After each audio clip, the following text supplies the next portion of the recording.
Lors de mon dîner de diplôme, mes parents ont brûlé mon livre de recettes primé pour m'humilier devant tous. Ma mère s'est vantée de son acte et mon frère a filmé ma réaction. J'ai pris la couverture brûlée et je suis parti en silence. Ils ne savaient pas quel contrat j'avais signé le matin même. Le livre de recettes a heurté les bûches avant que j'aie pu me lever. Ma mère l'avait transporté devant 3 tables, devant le serveur tenant les assiettes à dessert, devant le doyen de mon école de cuisine qui venait de me serrer la main. Elle a parcouru les 11 pas de ma chaise à la cheminée dans le salon privé, et elle a laissé tomber mon livre sur la grille en fonte comme si elle jetait du courrier indésirable. Les pages ont pris feu en 4 secondes. J'ai compté. La reliure a craqué, la couverture s'est recroquevillée.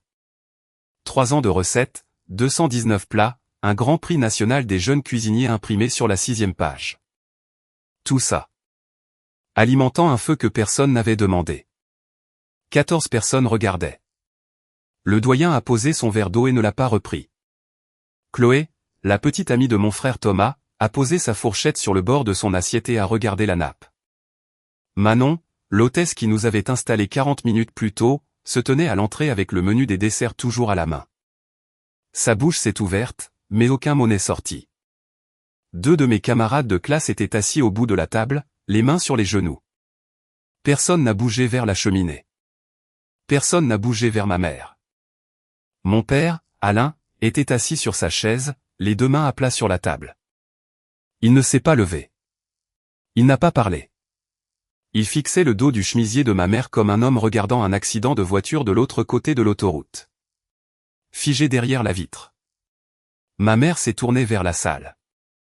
Elle souriait. Pas le genre de sourire poli, le genre satisfait. Le genre que l'on fait quand on attend de faire quelque chose depuis des mois et que le moment arrive enfin. Tu as passé 4 ans dans une école de cuisine à apprendre à suivre des recettes et maintenant tu veux que nous célébrions ça, a-t-elle dit. Elle s'adressait à toutes les tables, pas seulement à la mienne. Ton frère a 53 000 personnes qui se soucient réellement de ce qu'il cuisine. Toi, tu as un tablier de location et le salaire d'un commis de cuisine dans la cuisine de quelqu'un d'autre. Ce livre, c'est 200 pages de la cuisine de ta grand-mère réécrite avec des mots que tu as appris à l'école. Tu n'as pas créé un seul plat. Tu as mémorisé ce qu'elle cuisinait et tu as mis ton nom dessus. Quelqu'un devait t'arrêter avant que tu n'embarrasses cette famille avec un livre de cuisine que personne n'achètera. Thomas a levé son téléphone. La caméra frontale était tournée vers moi. Son pouce était sur le bouton d'enregistrement et il montrait les dents. Détends-toi, chef. J'ai déjà mis la vidéo en ligne. Mes abonnés adorent ce genre de choses. Tu sais comment ils appellent un homme adulte qui pleure pour un livre de cuisine? Du contenu. Je ne pleurais pas. Mes mains tremblaient, mais c'était à cause de la chaleur de la grille. Les pages s'étaient suffisamment recroquevillées pour que la couverture se sépare de la reliure. Les bords étaient noirs et le titre était à moitié effacé, mais la face avant était toujours là, déformée et fumante, posée sur le fer juste au-delà de la ligne des flammes. J'ai tendu la main au-delà de la chaleur. Ma manche a frôlé la pierre. Je l'ai retirée avec 2 doigts et l'ai tenue par le bord inférieur pendant que le reste du livre brûlait derrière. La fumée sentait le papier, la colle et 3 ans passés debout devant une planche à découper à minuit parce que je croyais que ce livre changerait ma vie. Je me suis levé. J'ai plié la couverture une fois et l'ai glissée à l'intérieur de ma veste. Je n'ai pas dit un mot, non pas parce que je n'avais rien à dire, mais parce que j'avais signé un contrat 11 heures plus tôt qui rendait chaque mot dans cette pièce sans importance. J'ai pris mes clés de voiture sur la table et je suis sorti, dépassant Manon, le couloir de la cuisine, le poste de plonge où l'équipe de nuit me regardait partir par la porte de service. Sur le parking, je suis resté assis dans ma voiture pendant 6 minutes. La couverture carbonisée était chaude contre ma poitrine, rayonnant encore de la chaleur à travers la doublure de ma veste. Mes mains étaient sur le volant et mes jointures étaient blanches et je pouvais encore entendre le rire de Thomas à travers la fenêtre fermée car le salon privé donnait sur le parking. J'ai tourné la clé. Je suis parti. Je ne fuyais pas cette pièce. Je conduisais vers tout ce qu'ils ne savaient pas que j'avais déjà construit. Je m'appelle Antoine. J'ai 28 ans. Et ce que ma mère a brûlé cette nuit-là était un exemplaire personnel d'un manuscrit qui appartenait déjà à un éditeur. Laissez-moi vous dire ce que cette famille m'a coûté avant de vous dire ce que ça leur a coûté. Pendant 4 ans, j'avais envoyé 550 € à ma mère chaque mois. Elle appelait ça de l'aide. J'appelais ça de la survie, car c'est ce que je ressentais avec un salaire de sous-chef de 38 000 € par an. Le premier virement a eu lieu en mars, 4 ans avant le dîner de remise de diplôme. Elle a dit que la chaudière devait être remplacée. J'ai envoyé 550 €. Le mois suivant, elle a dit que le chauffe-eau fuyait. J'ai envoyé 550 € à nouveau. Au troisième mois, la demande ne mentionnait plus de raison. Elle venait juste. Un texto le 28 de chaque mois, parfois juste le mot « prête », et j'ouvrais mon application bancaire et j'envoyais le virement avant le début de mon service. J'ai fait le calcul un soir après un double service.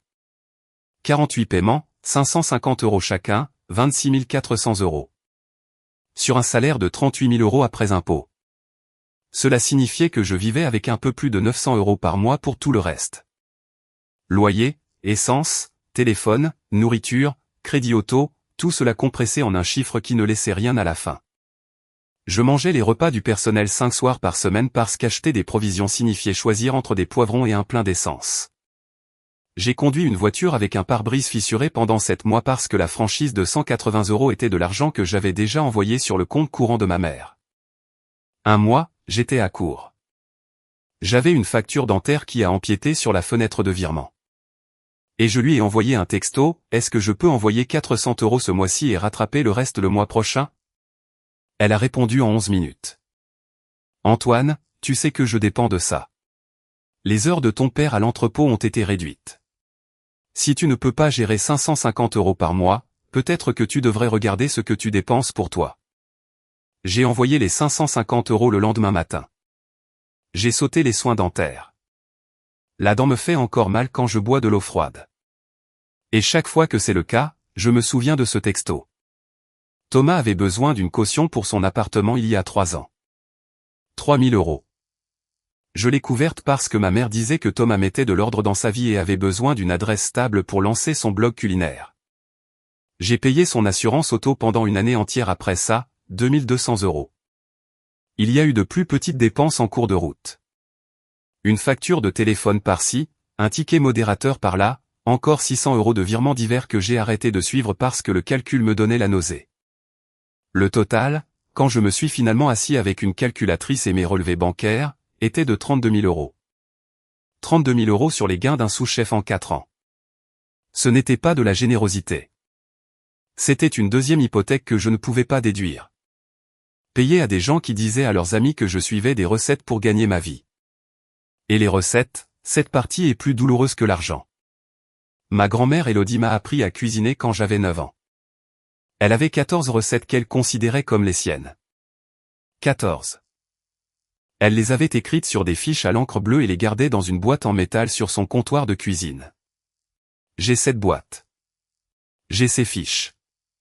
Chaque autre recette de ma collection de 219 plats, je l'ai développée moi-même, debout dans des cuisines de restaurants pendant 10 ans, à tester, échouer, réécrire et goûter jusqu'à ce que le plat fonctionne. Ma mère le savait. Elle m'a vu le faire.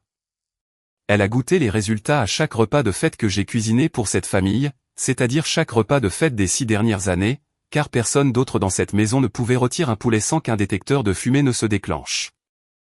Mais quelque part en cours de route, Marion a commencé à raconter une histoire différente.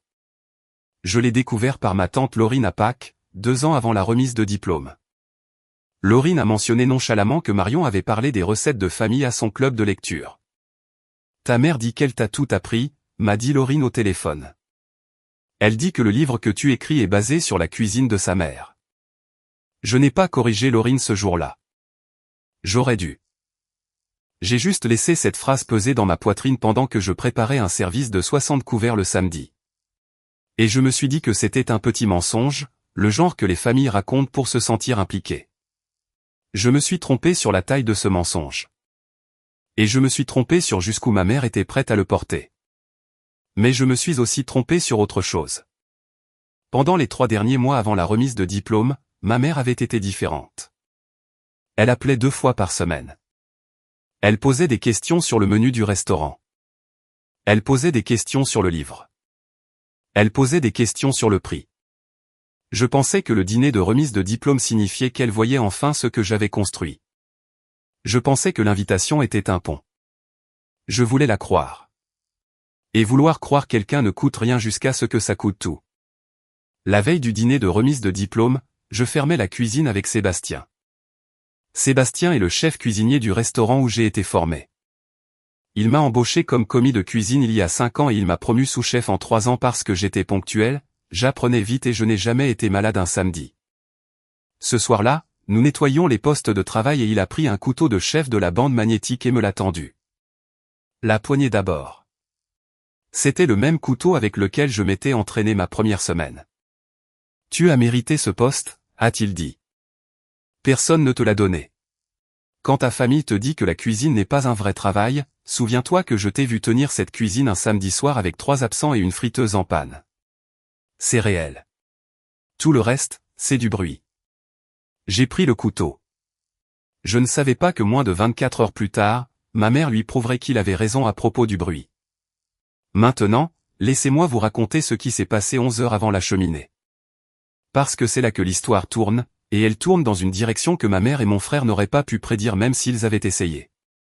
À 9h15 ce matin-là, j'étais assis dans une salle de conférence au 14e étage d'une maison d'édition du centre-ville. En face de moi se trouvait un homme nommé Adrien, le directeur culinaire de la maison d'édition. Il a fait glisser un contrat sur la table. Une avance de 70 000 € pour un premier livre de cuisine. 219 recettes originales avec des notes techniques, des sources d'ingrédients et des photographies de tout le processus. Date de publication fixée à 11 mois. J'ai signé à 9h17. L'encre était encore fraîche sur la ligne de signature d'Adrien quand il m'a dit comment il m'avait trouvé. 8 mois plus tôt, un blog culinaire appelé « L'assiette créative » a commencé à devenir viral. Les recettes étaient pointues, originales et bien testées. Adrien les a adorées.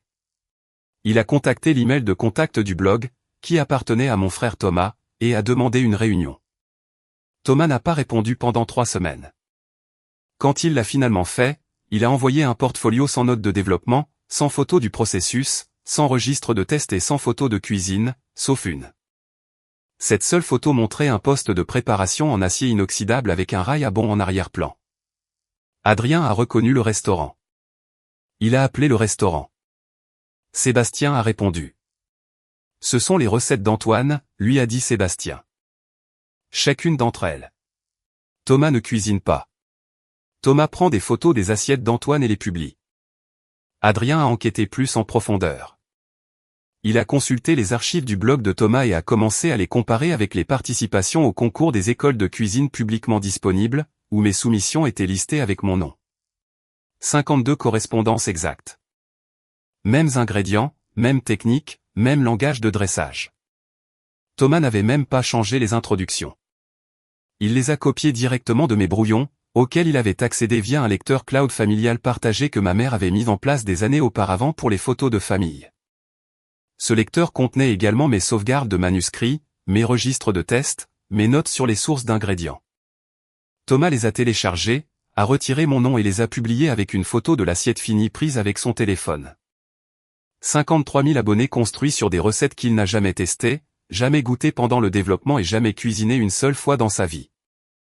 Le vol qui était censé effacer mon crédit en tant que créateur a conduit l'éditeur directement à moi.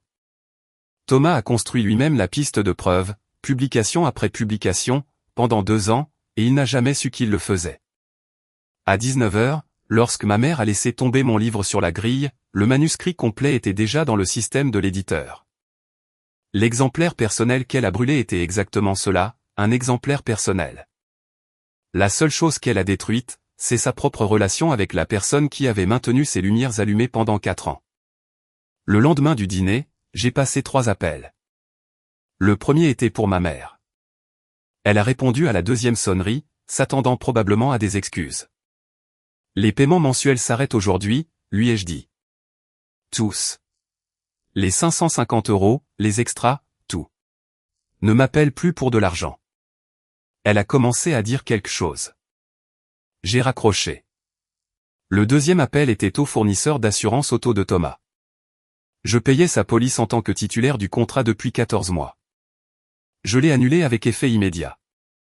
Le représentant m'a demandé si je voulais informer le conducteur. J'ai dit non. Le troisième appel était pour Sébastien. Je lui ai raconté ce qui s'était passé au dîner. Il est resté silencieux pendant un long moment, puis il a dit « Viens tôt demain. Nous avons du travail. » C'était Sébastien. Pas de discours, juste la prochaine étape. Le deuxième jour, j'ai rencontré un avocat nommé Hugo. J'ai tout apporté. 4 ans de relevés bancaires montrant les virements à Marion, les reçus pour la caution et l'assurance de Thomas, des captures d'écran de chaque texto, prête, que ma mère envoyait le 28 de chaque mois. Et une archive imprimée du blog de Thomas avec les 52 publications de recettes signalées à côté de mes soumissions originales à l'école de cuisine. Hugo a étalé les documents sur son bureau et a commencé par les chiffres. 26 400 € en virement mensuel, 3 000 € pour la caution de l'appartement de Thomas, 2 200 € pour l'assurance auto de Thomas, 600 € de dépenses diverses. Soutien familial total, 32 000 €.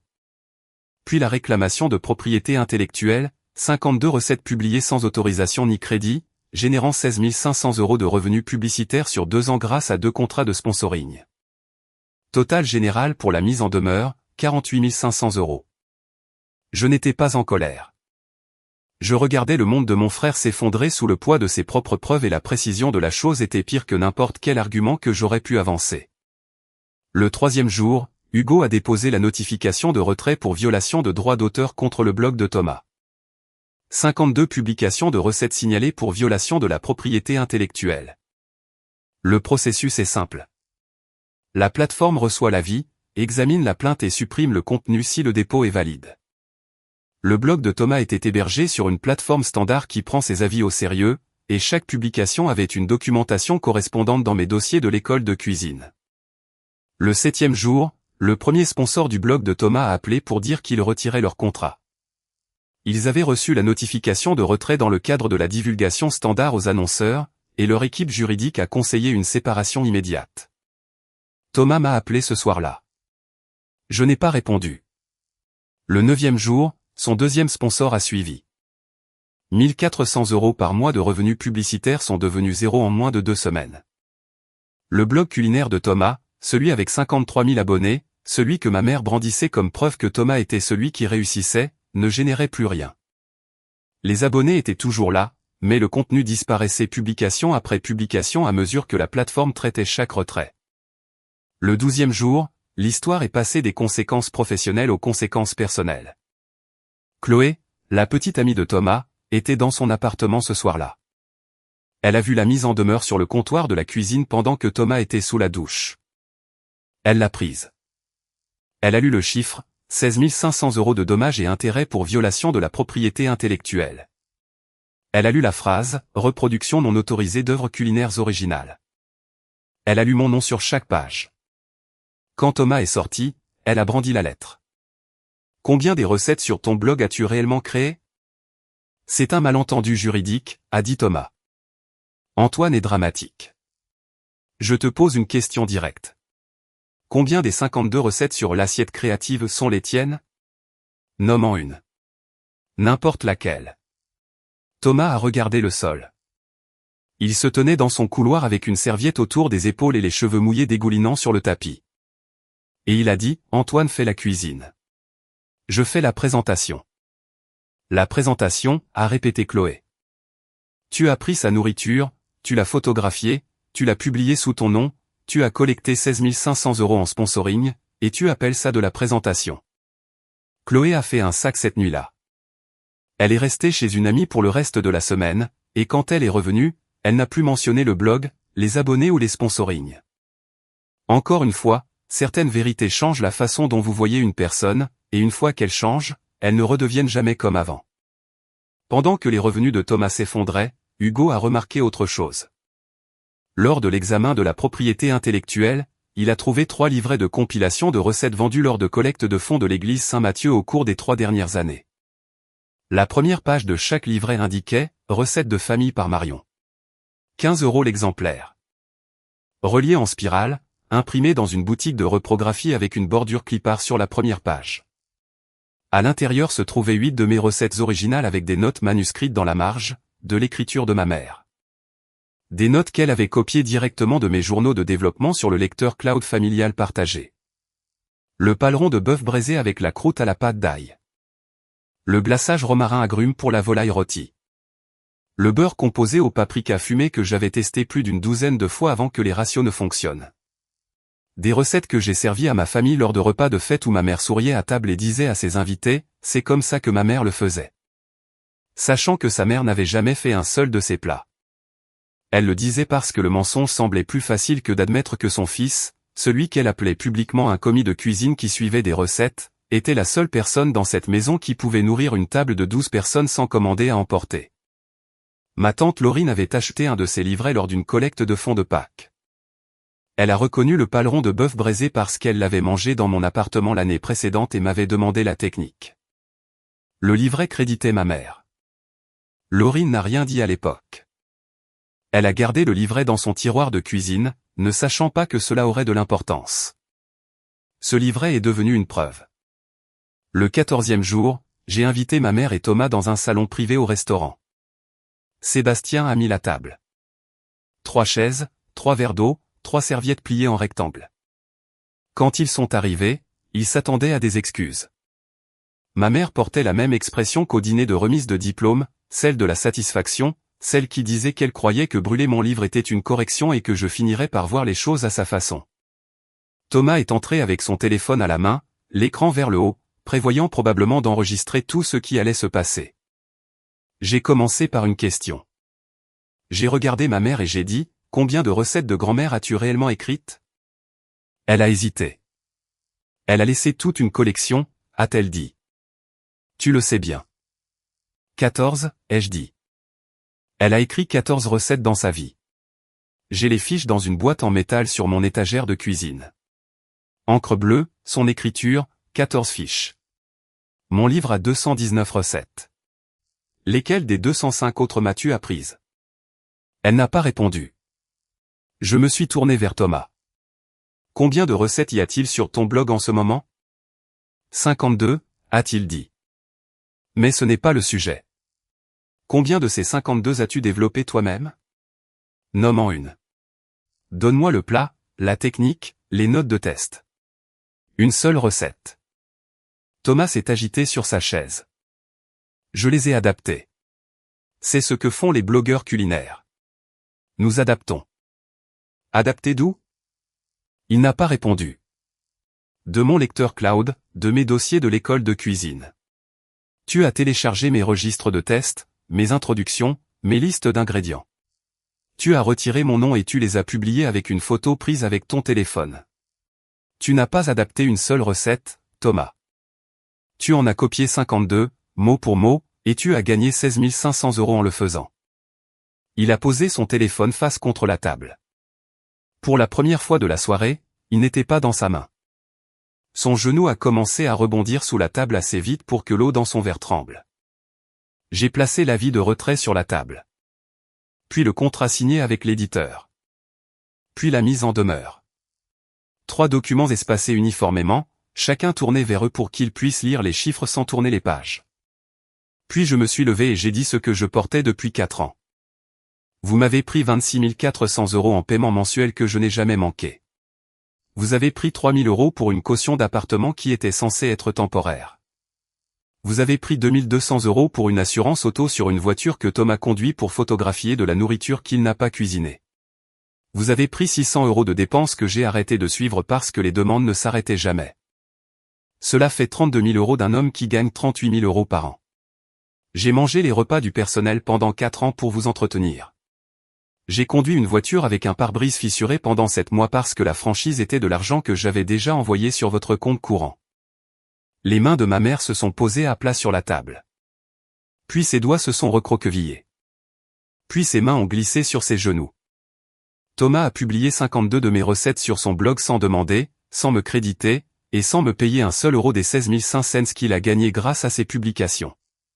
Il a copié mes introductions mot pour mot depuis un lecteur cloud partagé. Le même lecteur où toi, Marion, tu as trouvé les recettes que tu as imprimées dans ces livrets que tu as vendus à la collecte de fonds de l'église Saint-Matthieu. 8 de mes recettes originales sous ton nom pour 15 € l'exemplaire. Tu as vendu mon travail dans une église et tu as dit aux gens que c'était le tien. Sa mâchoire travaillait comme si elle mâchait de l'air. Aucun son n'est sorti. C'est du vol.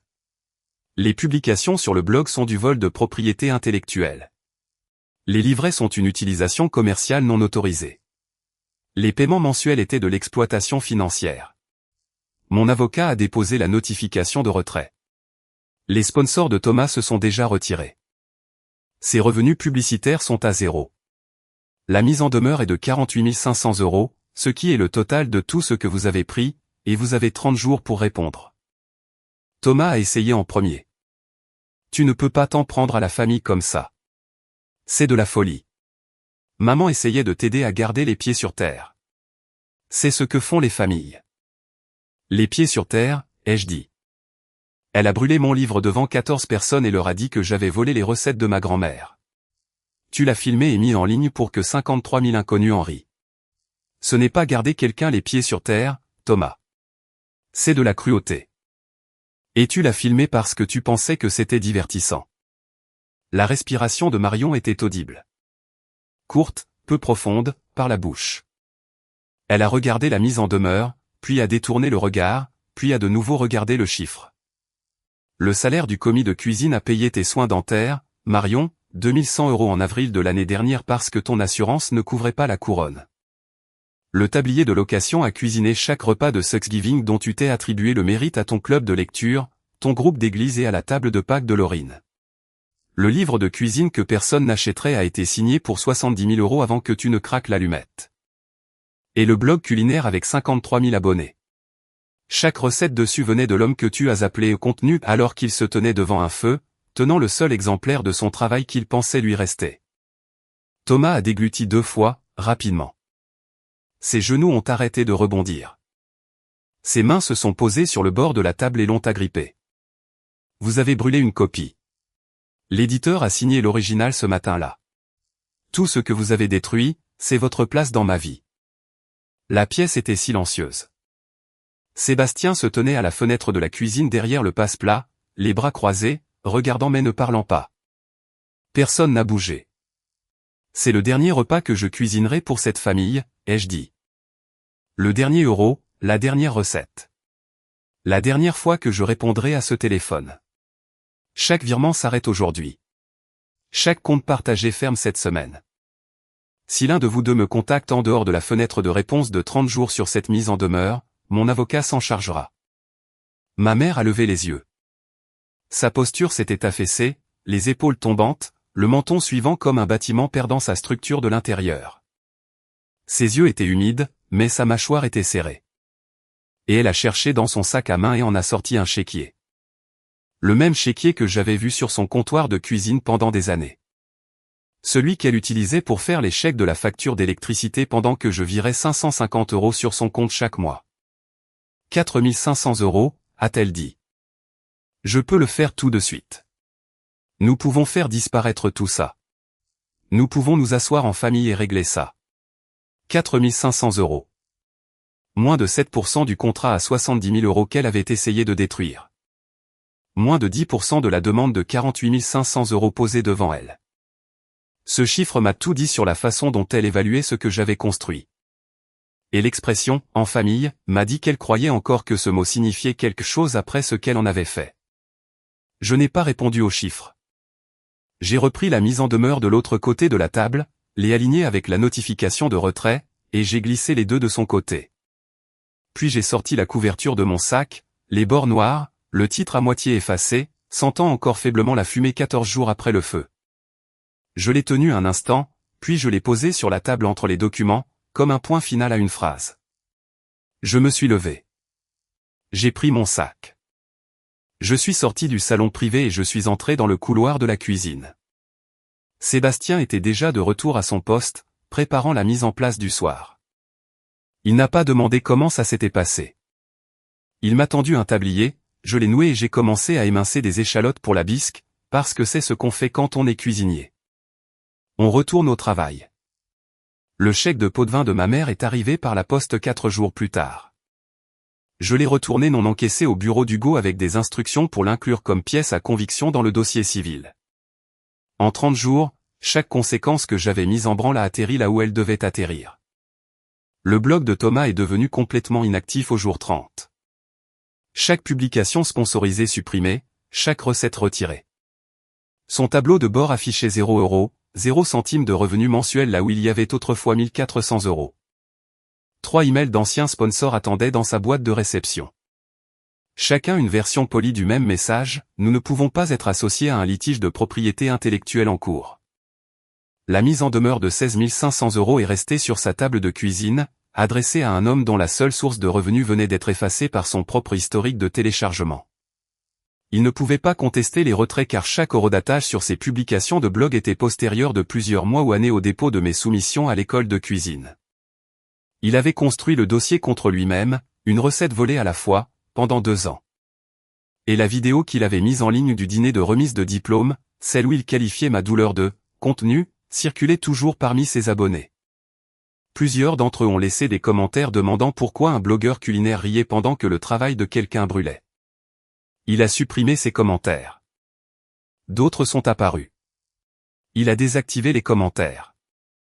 La vidéo est restée en ligne, car la retirer signifierait admettre ce qu'elle montrait.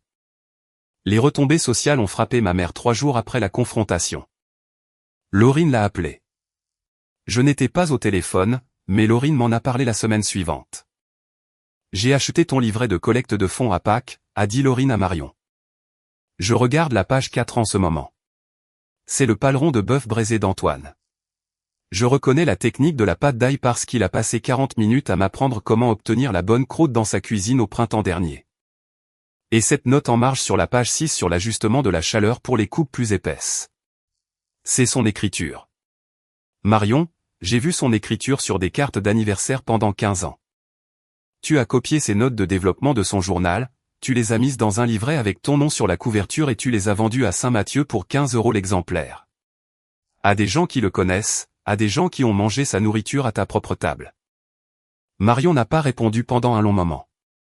Laurine a attendu. Le silence s'est étiré jusqu'à ce que Laurine pense que l'appel avait été coupé. Puis Marion a dit, tu ne comprends pas toute la situation. Toute la situation est sur mon comptoir de cuisine avec une étiquette de 15 € et ton nom là où devrait être celui d'Antoine, a dit Laurine. Je n'ai pas besoin de plus de contexte que ça. L'appel s'est terminé là. En 2 semaines, 2 membres du club de lecture de Marion ont cessé de répondre à ses textos. Elles ne l'ont pas confrontée. Elles n'ont pas envoyé d'explication. Elles ont simplement cessé de répondre. Et le silence portait plus de poids que n'importe quel argument n'aurait pu en avoir. Mon père, Alain, m'a appelé une fois, au jour 20. Il n'a pas défendu Marion. Il ne m'a pas demandé de retirer la mise en demeure. Il a dit, j'aurais dû me lever à ce dîner. Je suis resté assis là comme un lâche. Et je le sais. Je lui ai dit que j'appréciais qu'il le dise. Il a fait une pause, puis il a dit, ta grand-mère aurait été fière de ce livre. Cette phrase a frappé plus fort que tout ce que Marion avait dit près de la cheminée, parce qu'elle était vraie et parce qu'elle venait d'un homme qui avait regardé la vérité brûler sans lever les mains de la table. Je ne l'ai pas invité au restaurant. Nous ne nous sommes pas parlé depuis. Certaines personnes vous déçoivent en faisant la mauvaise chose, et d'autres en ne faisant rien du tout. Les deux laissent une marque, mais un seul d'entre eux était assis sur une chaise à 4 mètres d'une cheminée et a regardé sa femme détruire le travail de son fils sans bouger un seul muscle. 6 semaines après la confrontation, Marion est passée en voiture devant le restaurant de la remise de diplôme. Je le sais parce que Manon, l'hôtesse, a reconnu sa voiture sur le parking. La vitrine avait changé depuis le dîner. Là où il y avait auparavant une carte de menu de saison et un vase de fleurs séchées, il y avait maintenant une vitrine en verre avec un seul livre à l'intérieur. Mon livre de cuisine, les exemplaires avancés, était arrivé la semaine précédente, et le directeur du restaurant en avait placé un dans la vitrine avec une petite carte qui disait « Recette par Antoine, promotion 2026 ». Marion s'est garée sur le même parking où j'étais assis la nuit de l'incendie, au même endroit où j'avais agrippé le volant et décidé de ne pas l'appeler. Elle est restée dans sa voiture pendant 8 minutes. Manon regardait depuis le poste d'accueil. Marion n'est pas sortie. Elle n'est pas entrée. Elle n'a pas sorti son téléphone. Elle a regardé à travers son pare-brise une vitrine qui contenait la preuve de tout ce qu'elle avait essayé de détruire. Un livre avec 219 recettes, chacune portant le nom du fils dont elle avait dit à son groupe d'église qu'il ne pouvait rien cuisiner d'original. Puis elle a démarré le moteur et est rentrée chez elle dans une cuisine qui sentait le plat à emporter réchauffé, en silence, parce que personne dans cette maison n'avait jamais cuisiné un repas digne d'être rappelé.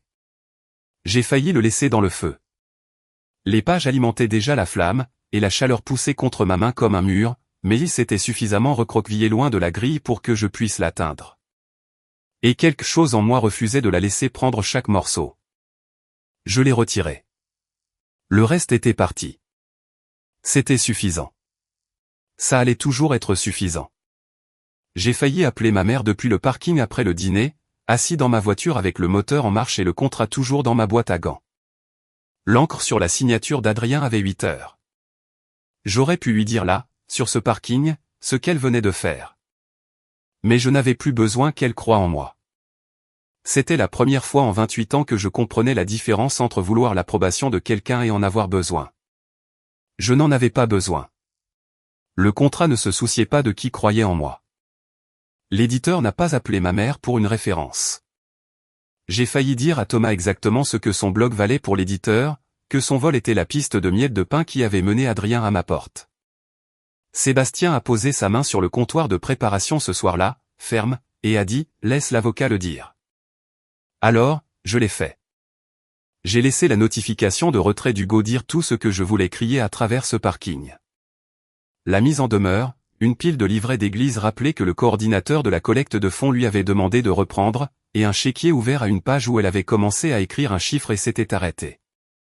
Laurine n'est pas restée longtemps. Le blog de Thomas est resté inactif. Ses anciens sponsors n'ont pas répondu à ses emails. La demande de 16 500 € est restée sans réponse, et Hugo a commencé à préparer le dossier civil. Chloé est revenue à l'appartement de Thomas mais a cessé de poser des questions sur le blog, sur les abonnés, a cessé de mentionner la nourriture du tout. Elle a dit à un ami commun qu'elle n'était plus sûre de ce que Thomas faisait dans la vie. Mon monde avait l'air différent. Je me tenais dans la cuisine du restaurant un mercredi matin, assez tôt pour que le passe-plat capte la première lumière traversant la vitre orientée à l'est. Le carrelage était froid sous mes chaussures. Les hôtes d'extraction bourdonnaient à leur plus bas régime. Sébastien était 2 postes plus loin, préparant un saumon entier pour la mise en place du déjeuner, ses mains bougeant avec le même rythme régulier que j'avais observé pendant 5 ans. L'imprimante à bon était silencieuse, mais elle ne le resterait pas longtemps. Les exemplaires avancés du livre de cuisine étaient dans une boîte à côté de la chambre froide. 219 recettes entre des couvertures rigides. Chacune originale, chacune testée dans cette cuisine ou les 3 cuisines précédentes. La date de publication était dans 11 semaines. Adrien avait appelé la semaine précédente pour dire que le premier tirage était plus important que prévu. Un exemplaire était déjà sur son bureau avec une page de dédicace qui disait « Pour ma grand-mère, qui m'a appris 14 recettes ». Les 205 autres, je les ai apprises en brûlant des choses et en recommençant. La couverture carbonisée du livre de recettes était accrochée au mur à côté de l'imprimante à bon, à l'intérieur d'un mince cadre en verre que Sébastien avait commandé dans une boutique de la rue du Faubourg Saint-Honoré. Les bords étaient noirs. Le titre était à moitié effacé.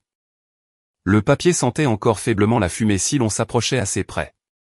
Sébastien m'avait demandé si je voulais la jeter. Je lui ai dit non. Je lui ai dit que je la voulais là où je pouvais la voir chaque matin, juste à côté du poste où les premières commandes de la journée arrivent, parce que c'est là que le travail commence. Pas à une table de dîner familiale, pas sur un parking, pas dans un salon privé où quelqu'un essaie d'échanger 4 500 € contre une vie à 70 000 €. Le travail commence au poste. Il a toujours commencé là. J'ai pris mon couteau, le même que Sébastien m'avait tendu la veille de la remise de diplôme, et j'ai commencé la mise en place du service du déjeuner. Le premier bon s'imprimerait dans 3 heures. Le livre de cuisine sortirait dans 11 semaines. La couverture resterait sur le mur. Certaines familles vous apprennent à cuisiner. La mienne m'a appris quoi faire quand quelqu'un essaie de brûler ce que vous avez construit. Vous tirez ce que vous pouvez du feu, vous le portez avec vous, et vous continuez à cuisiner.